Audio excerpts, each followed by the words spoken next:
দিন রামচরিত্র, কৃষ্ণ চরিত্র, মহাভারত চরিত্র শ্রবণ করলে একটু আখি জলের এবং ভক্তি অশ্রুর দরকার আছে।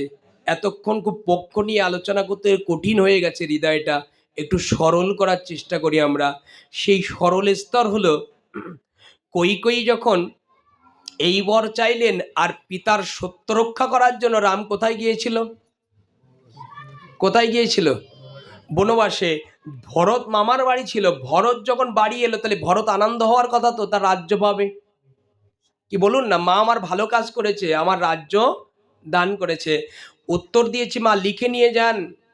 যদি এই জায়গায় দাঁড়িয়ে ভরত দেখালো মাকেও ত্যাগ করা যায়।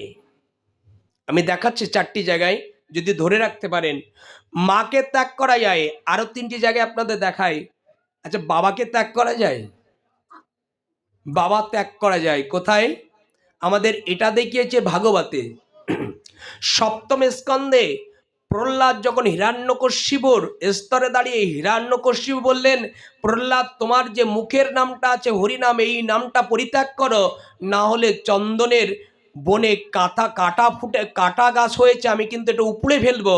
তখন কৃপা করে প্রহ্লাদ বলেছিল, বাবা এরকম 80 লক্ষ জুনিতে আমার বাবা ছিল, আমার জন্ম ছিল, অনেক জীব ছিল, কিন্তু ওই জিহ্বায় আর বাবা কুলে আমার জন্ম হয়ে হাতি ঘোড়া সিগাল রূপে আমার বাবা যখন ছিল, আমি জন্ম নিয়েছিলাম, তখন আমি হরিনাম করতে পারিনি। আজ জন্ম পেয়েছি, তোমার মতো বাবা পেয়েছি।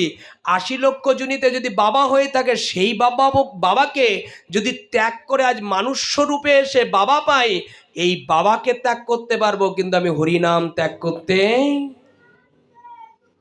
শব্দের অর্থগুলো নেবেন। এখানে প্রহ্লাদ তার বাবাকে ত্যাগ করে দিলেন। আচ্ছা, বড় ভাইকে ত্যাগ করা যায়? যায় কি? আমি সংক্ষেপে বলছি। বড় ভাইকে ত্যাগ করেছিল কে জানেন? সেটা অন্য কেউ না, রাবণ। রাবণ যখন বড় ভাই, তখন কৃপা করে, এই বিভীষণ ছিল ছোট ভাই, তখন ভাইকে যখন বোঝাতে পারলো না, তখন বলেছিল, তোমার মতো ভাইকেও ত্যাগ করে আমি রামের পক্ষ এবং রামের সঙ্গ নিতে। তৃতীয় স্তরে জানিয়েছে মা, বড় ভাই এবং বাবা। আর স্তরে দেখিয়েছেন এই মাতৃত্বের এই জায়গায় কৈকেয়ী। এই কৈকেয়ীর জায়গায় আমরা দৃষ্টান্ত রেখে অনুভব রাখছি, কৈকেয়ী যখন কৃপা করে এই ভরতের জন্য আসলেন, ভরত মামার বাড়ি থেকে এসে দেখলেন যে ভাই প্রভু ভগবান তাকে বনবাস দিয়েছে। তখন কৃপা করে এই ভরত এসে বললেন, মা